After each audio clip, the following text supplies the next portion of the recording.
அஸ்ஸலாமு அலைக்கும் ஃப்ரெண்ட்ஸ். இன்றைக்கி வாழைத்தண்டு பொரியல் பண்ணலாமா?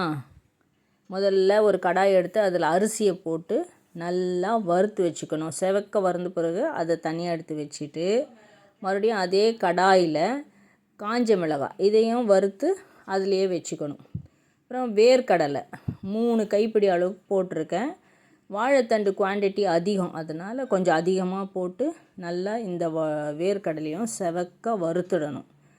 வறுத்த பின்னாடி அதை ஒரு முறத்தில் கொட்டி நாம் ஃபேன் கீழே ஆற வச்சு அதை தோலெல்லாம் எடுத்து புடச்சி வச்சுக்கலாம். அதையும் எல்லாத்தையும் ஆற வச்சுக்கலாம்.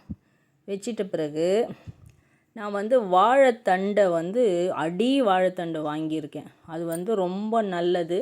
சிறுநீர் பாதையில் இருக்கிற எல்லா கற்களையும் கரைக்கக்கூடிய தன்மை அதுக்கு இருக்குது. அதோட தண்ணி இது எவ்வளோ சிகப்பாக இருக்குது பாருங்கள். அந்த தண்ணியை நானே குடிச்சிருவேன்.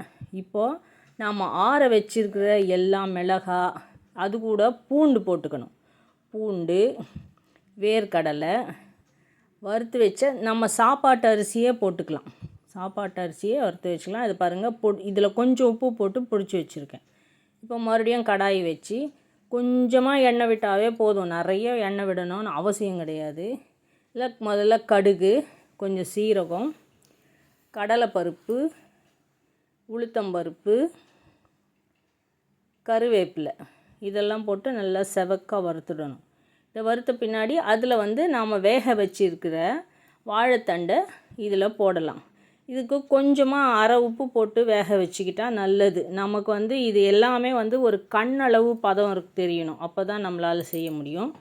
கடைசியாக இந்த பொடியை கொஞ்சம் கொஞ்சமாக சேர்த்து திருப்பி விட்டு கொஞ்சம் கொஞ்சமாக சேர்த்து அப்படியே கலந்து விட்டு நாம் கலந்து விட்டோன்னா நல்லா எல்லா இடத்துலையும் பரவி நல்ல டேஸ்ட்டு கொடுக்கும். இந்த ரெசிபி எங்கள் பாட்டி செய்தது எங்கள் அம்மா செஞ்சாங்க. எங்கள் அம்மாக்கிட்ட இருந்து நாங்கள் கற்றுக்கிட்டோம்.